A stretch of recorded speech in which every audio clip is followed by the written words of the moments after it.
Students, हमने previous class में पढ़ा था रिलेटिव एटॉमिक मास। क्या पढ़ा था? Relative atomic mass. आज हम पढ़ेंगे ग्राम एटॉमिक मास कि ग्राम एटॉमिक मास क्या होता है।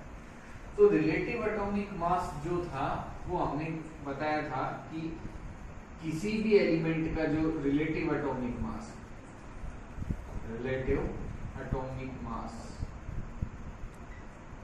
वो किसके इक्वल था कि how many times an atom of an element is heavier than 1/12 carbon mass of 1 carbon 12 atom। और इसको हमने एक यूनिट बताया था AMU। क्या बताया था? AMU। और नाइट्रोजन के लिए हमने मास बता दिया था कि 14 AMU एंड सो ऑन सभी के लिए। लास्ट में हमने 1 AMU की वैल्यू भी बताई थी कि 1 AMU की जो वैल्यू है वो किसके इक्वल होती है? 1/Na, where Na is Avogadro's number, where Na is Avogadro's। ठीक है, अब हम पढ़ेंगे ग्राम एटॉमिक मास। क्या पढ़ेंगे? ग्राम एटॉमिक मास। ग्राम एटॉमिक मास क्या है? Mass of atomic mass of an element in grams। mass of an atomic mass of an element in grams। Grams में एटॉमिक मास जो होगा वो ग्राम एटॉमिक मास कहलाता है। फॉर एग्जांपल अगर मैं कहता हूं नाइट्रोजन का मुझे ग्राम एटॉमिक मास बताना है तो 14 ग्राम होगा। अब जो यूनिट होगी वो ग्राम होगी, नॉट AMU या U, वो हम नहीं। ठीक है, ऑक्सीजन के लिए अगर होगा तो वो होगा 16 ग्राम। और अगर मैं कहूं कि आपके पास है सल्फर तो उसके लिए होगा 32 ग्राम एंड सो। मतलब मास को, जो एटॉमिक मास था उसको हम ग्राम में रिप्रेजेंट कर देंगे, वो ग्राम एटॉमिक मास होगा। क्या होगा? ग्राम एटॉमिक मास। अब ये ग्राम एटॉमिक मास है क्या एक्चुअली में? अगर हमसे कोई पूछे कि ग्राम एटॉमिक मास क्या है तो हम कहेंगे कि mass of 1 mole of an element,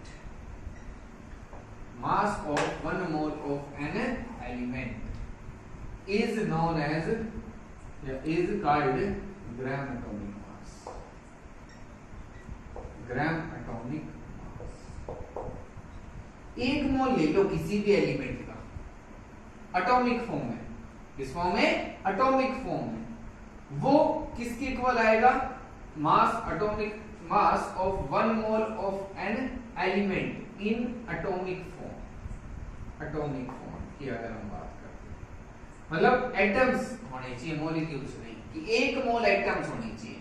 mass of 1 mole of an atom, 1 mole of atoms, mass of 1 mole of atoms is gram atomic mass। gram atomic mass। 1 मोल अगर हम एटम्स ले लेते हैं उनका जो मास होता है वो ग्राम एटॉमिक मास होता है, वो ग्राम्स में आ जाता है। किसमें आ जाता है? ग्राम्स में। ये कैसे? देखो एग्जांपल हम लेते हैं नाइट्रोजन का, कोई भी एग्जांपल ले सकते हैं, नाइट्रोजन का लेते हैं कि इसका अगर मैं कहूं आपके पास एटॉमिक मास जो है, atomic mass of nitrogen atom, atomic mass of nitrogen atom किसके इक्वल होगा? 14 AMU, 14 AM। और अगर मैं कहूं मास of 1 mole of atoms, mass of 1 mole of atoms of nitrogen, आपने 1 मोल नाइट्रोजन के एटम्स लिए हैं तो उनका मास कितना होगा? 14 into Na, 14 AMU into Na। मैं कह रहा हूं एक एटम का मास तो 14 AMU था। अगर मैं कहूं कि 10 एटम्स का मास कितना होगा तो इसको 10 से मल्टीप्लाई कर देते हैं, मैं कहता 5 एटम्स का कितना होगा, तो इसको 5 से कर देते हैं, 100 कहता तो 100 से। अब मैंने कहा कि 1 मोल एटम्स है, 1 मोल एटम्स का मतलब होता है कि 1 मोल में आपके पास कितने एटम्स होंगे, 6.022 into 10⁻23। ये अभी हम आगे पढ़ेंगे मोल कॉन्सेप्ट, उसमें देखेंगे कि 1 मोल की वैल्यू यही होती है, ठीक है। तो 1 मोल का मतलब है 6.022 into 10⁻23 और ये किसके इक्वल है, एवोगैड्रोस नंबर के, Na हम लिख सकते हैं।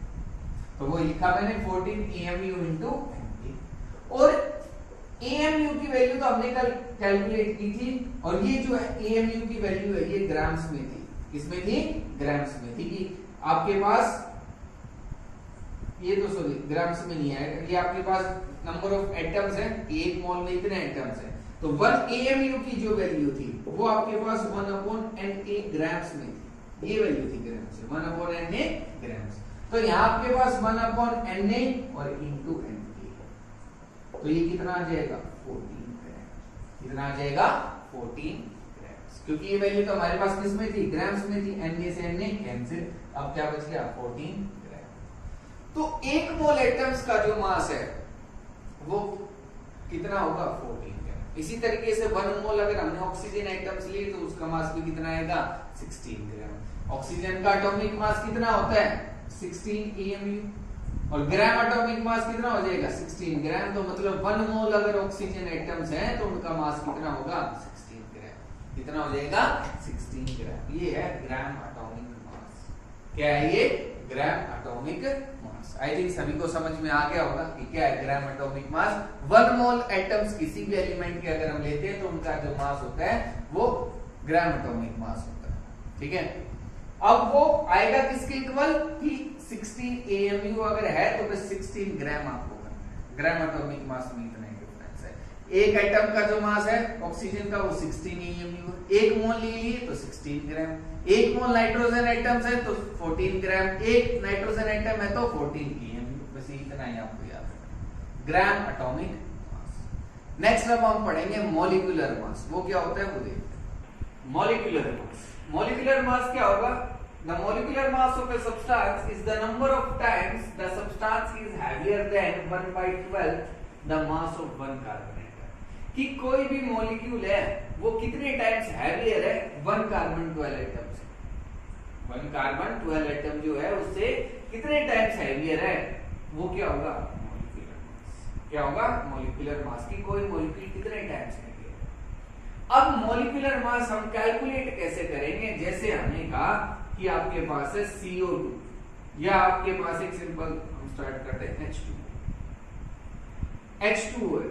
अब ये कितने टाइम्स हैवियर है कार्बन 12 एटम से, तो वो कैसे पता चलेगा हमें, आपको क्या करना है कि जो एटॉमिक मास थे हाइड्रोजन के और ऑक्सीजन के इनको ऐड कर दो, इनको क्या कर देंगे ऐड कर देंगे। आपके पास आ जाएगा कि एक हाइड्रोजन एटम का जो मास होता है वो होता है 1 एटॉमिक मास जो होता है 1 AMU, और कितने हाइड्रोजन एटम से 2, ऑक्सीजन का कितना होता है 16, तो ये कितना आ जाएगा 18 AM, कितना आ गया 18 AM। Molecular mass of H2, molecular mass of H2।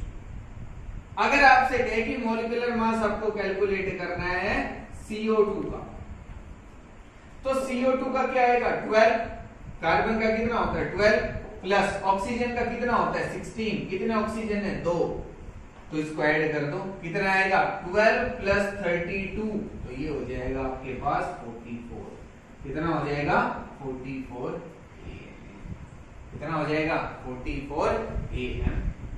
अगर आपके पास है O2, एक ऑक्सीजन का 16, कितने ऑक्सीजन है 2, कितना हो गया 32। अगर आपके पास है H2SO4, तो इसका एक हाइड्रोजन एटम का 1, कितना हाइड्रोजन एटम है 2, सल्फर का 32, ऑक्सीजन का 16 into 4, एक ऑक्सीजन एटम का 16, कितने ऑक्सीजन एटम है 4, तो 4 कर दिया, ऐड कर दो सभी के एटॉमिक मास को, और ये कितना आएगा 98 AM, 98 AM, ठीक है। तो इस तरीके से हम मॉलिक्यूलर मास भी बता सकते हैं। अगर आपसे कहता है कि ग्राम मॉलिक्यूलर मास बताओ, ग्राम मॉलिक्यूलर मास, वो भी इसी तरीके से हम कैलकुलेट करेंगे। अगर आपसे कहता है कि CH4 का ग्राम मॉलिक्यूलर मास बताओ, तो कार्बन का 12, एक हाइड्रोजन एटम का 1 कितने है 4, तो ये आएगा 16 और इसके पीछे लगाते हैं जस्ट ग्राम, तो ये बन जाएगा ग्राम मॉलिक्यूलर मास। क्या बन जाएगा? Gram molecular mass. तो हम मॉलिक्यूलर मास आसानी से कैलकुलेट कर सकते हैं। किसी भी आइटम का मास कितना, किसी भी मॉलिक्यूल का मास कितना होगा, जितने भी आइटम्स है सभी का मास ऐड कर दो, उस मॉलिक्यूल के लिए मॉलिक्यूलर मास आप कैलकुलेट कर सकते हो। ठीक है, अब हम पढ़ेंगे फॉर्मूला मास, कि फॉर्मूला मास क्या होता है वो देखते हैं। फॉर्मूला मास, फॉर्मूला मास क्या है हमारे पास, कि हमारे पास कुछ आयनिक कंपाउंड्स हो सकते हैं, NaCl है, KCl है, आपके पास हो सकता है MgCl2 एक्सेट्रा, मतलब बहुत सारे आयनिक कंपाउंड्स। ये जो आयनिक कंपाउंड्स है ना, अब ये सिंगल मॉलिक्यूल एग्जिस्ट नहीं कर सकते।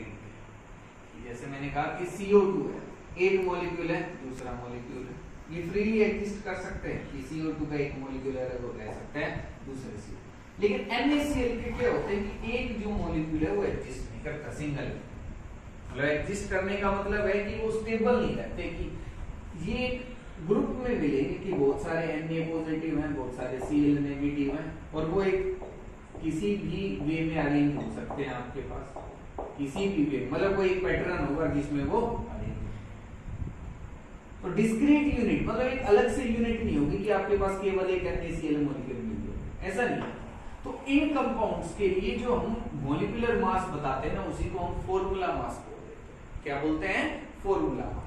और कुछ अलग नहीं है, अगर आपसे कोई कहे कि फॉर्मूला मास कैलकुलेट करना है, formula mass of NaCl, formula mass of NaCl, तो आपको क्या करना है? एटॉमिक मास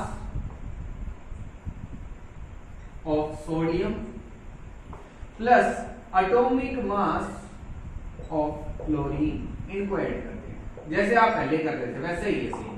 सोडियम का कितना होता है 23 एंड इसका होता है 35.5, ऐड कर तो कितना आ जाएगा 58.5 और U कुछ भी लिख सकते हो। ठीक है, तो ये क्या है? Formula mass. इसके लिए NaCl जो आयनिक कंपाउंड्स होते हैं, जो डिस्क्रीट यूनिट जिनकी नहीं मिलेगी, उनके लिए हम फॉर्मूला मास रिप्रेजेंट करते हैं। क्या रिप्रेजेंट करते हैं? Formula mass. ठीक है, ये आ गया होगा आपको समझ में। तो हमने एटॉमिक मास पढ़ा, relative atomic mass, gram atomic मास, मॉलिक्यूलर मास, फॉर्मूला मास, ये सब हमने पढ़े। अब हम पढ़ेंगे मोल कॉन्सेप्ट। क्या पढ़ेंगे? Mole concept. क्या होता है? अगर हम मोल कॉन्सेप्ट की बात करें तो इसमें हम मोल पढ़ेंगे कि 1 मोल क्या है या मोल क्या होता है। आपने पहले भी पढ़ा है कि आपके पास 7 फंडामेंटल यूनिट्स हैं, जिसमें हम मोल भी पढ़ते हैं। मोल क्या मेजर करता है? Amount of substance. क्या मेजर करता है? अमाउंट ऑफ सब्सटेंस और क्वांटिटी ऑफ ए सब्सटेंस, कि कोई भी सब्सटेंस है उसकी क्वांटिटी कितनी, कितनी अमाउंट में प्रेजेंट है, उसको हम किससे रिप्रेजेंट करेंगे? मोल से। किससे रिप्रेजेंट करेंगे? मोल से। अब मोल की वैल्यू क्या होगी कि मोल किसके इक्वल है? जैसे मैं कहता हूं 1 डजन, आपने सुना है कि 1 डजन, इसका मतलब क्या होता है? 12, कि कुछ भी हो सकता है। 1 डजन बनाना, 12 बनाना, पढ़ा है आपने। अब 1 डजन मैं किसी के लिए भी यूज कर सकता हूं। मैंने कहा कि 1 डजन स्टूडेंट्स, इसका मतलब 12 स्टूडेंट्स। 1 डजन बसेस, 12 बसेस, मतलब तो 1 डजन ऐसा तो है नहीं कि केवल बनाना के लिए यूज करना है, कोई फिक्स है, हम किसी के लिए भी यूज कर सकते हैं।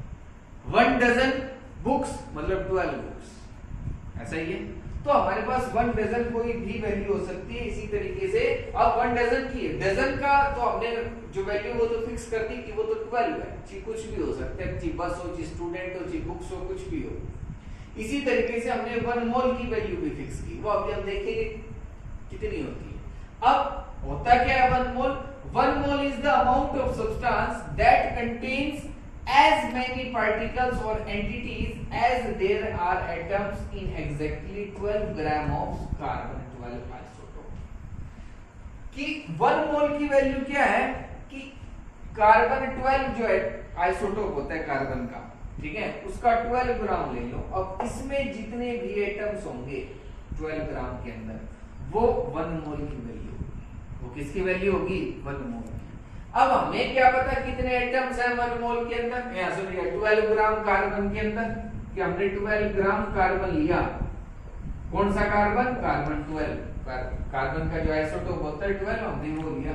अब इसमें जितने एटम्स हैं उतनी वैल्यू किसकी होगी 1 मोल की। अब हम कैसे फाइंड आउट करेंगे कि कितने एटम्स हैं उसके अंदर, वो देखो कैसे करना है कि number of atoms in 12 gram of carbon 12 isotope,